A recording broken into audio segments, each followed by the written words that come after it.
Like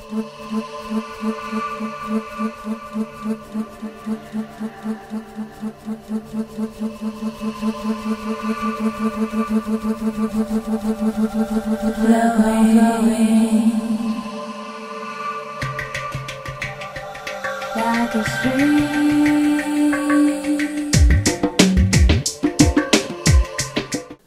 We made our decision. Well, there wasn't much to decide. Not having food canceled our original plans, so we stuck with the original goal, to see the Quartz Llamas. Afterwards, we're going to leave midday, so that gives us just 2 hours to track one of Marco's hidden trails. Here's our guide. Hola.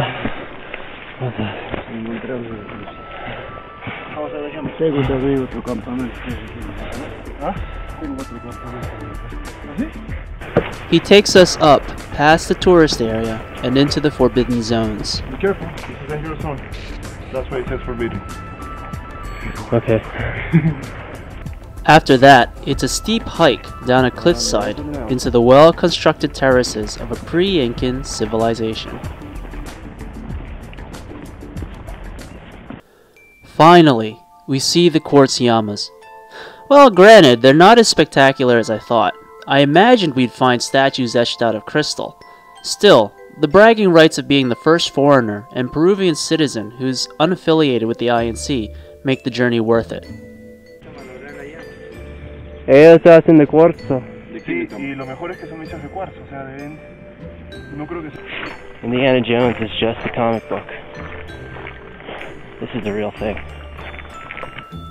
Now, Marco and I take advantage of the 2 hours left. We follow an ancient aqueduct up to an overgrown ancient roadway. It leads to a fork in the road. Obviously, we take the path less trodden.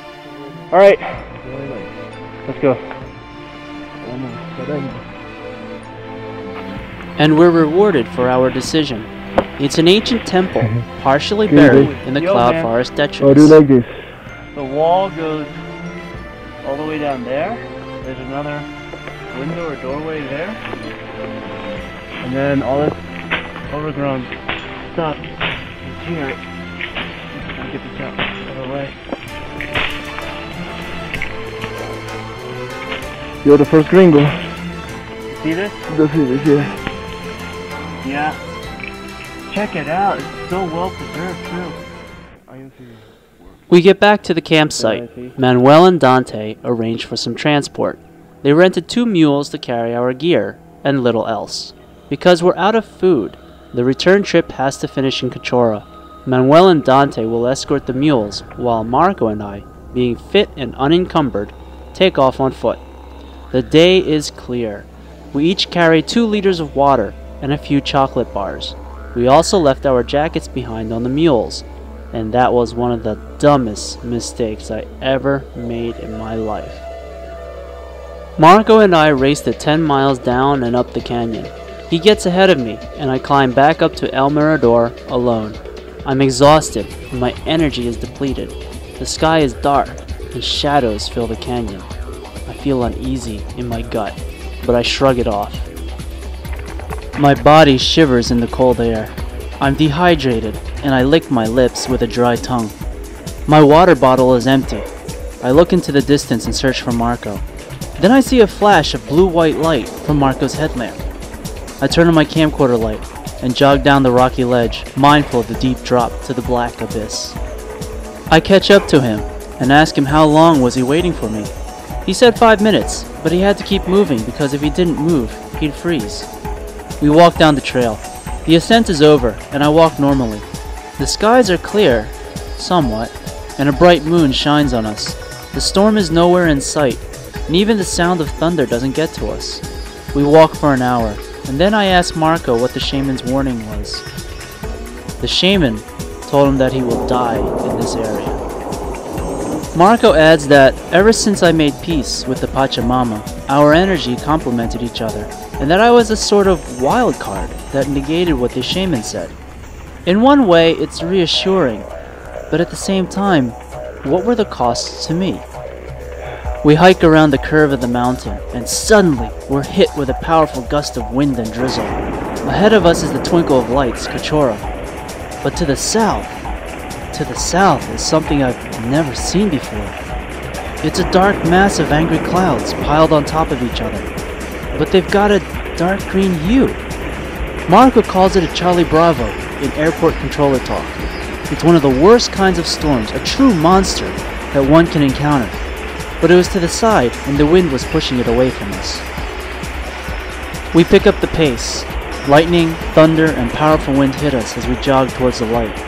Suddenly we're pelted with more rain and wind. Marco looks up, and I hear panic in his voice when incredulously he says, "It's coming for us, but it's moving against the wind." I immediately raise my sticks in both hands and point them into the sky. Marco sees my action and recognizes it and says, "Do it." I focus my mind, focus the sticks in the direction of the storm, and recite a mantra in my mind's eye. The rain starts to falter as we march through the trail. I don't stop my focus, and Marco illuminates the trail for me. I walk, half in trance and half awake. The rain thins to a drizzle, and I hold on to my focus for 30 minutes. But my energy level is already too low, and finally, I lower the sticks. The rain resumes its torrent. I look behind us to see if maybe Manuel and Dante are off in the distance. As I look, a flash catches my attention to the west. I look west, and in the distance, in the mountain next to us, I see a strange light. It follows us. I point to it with my stick and call Marco. The light makes our hair stand on end. The light, it jerks forward and then jumps back, like a 3 steps forward, 2 steps back. But at this distance and at that height in the mountains, that will be 30 meters forward, 20 meters back. It can't be a car, truck, motorcycle, bike, mule, dog, or person. It can't be Manuel and Dante with the mule train because there is only one light. We constantly look over our shoulders at the strange light. It goes through the rain, and the jerky movements disturb my senses. The storm is still moving towards us, and we hurry, but we find the main road. But in the distance, we hear chanting. Marco asks for my knife, and I give it to him. I take a defensive posture with my 2 sticks. My blood chills as I feel an angry evil in the song. Marco yells that it's a dark shaman, and he translates the words and realizes the shaman's incantation is to pull the storm onto us. We run like hell. We arrive in Choq'e, and half the town is pitch black. We walk into the only tienda in town with a light. I shiver like mad as Marco orders food and asks for towels. They don't bring any. I tell them that I am close to hypothermic. They still don't bring any towels or blankets. Finally, in frustration at their stupidity, we go outside to find a working hostel. Suddenly, I collapse, and my head lays in a gutter of flowing, cold water. I shiver and mumble uncontrollably. I can't see. Then my body feels warm and light. I hear someone gasp, and Marco talks in an angry voice.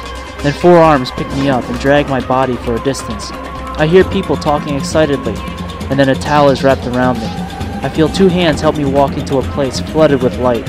I hear another voice speak excitedly, and then a door closes. Then, as I regain some consciousness, I see a bed, and Marco puts towels on it. Another man comes in. I take off my soaked, freezing clothes and get in the bed. They pile the blankets on top of me, and soon I drift between the worlds of consciousness and unconsciousness, of the rational and the material, and in the fringe spaces at the borderlands of reality. I wake up, and I rejoin my friends. And man, am I grateful to be alive. ¿Y quién quiere descubrir cómo fue ayer en la noche? ¿Quién desmayaba con hipotermia y quién olvidaba para poder algo improvisarlo? Levante la mano que le dio la hipotermia. Juan. Yo.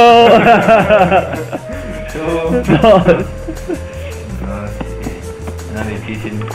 Y yo tengo excusa porque mis cosas estaban con el burro. Como burro, Manuel. Sí, como Manuel.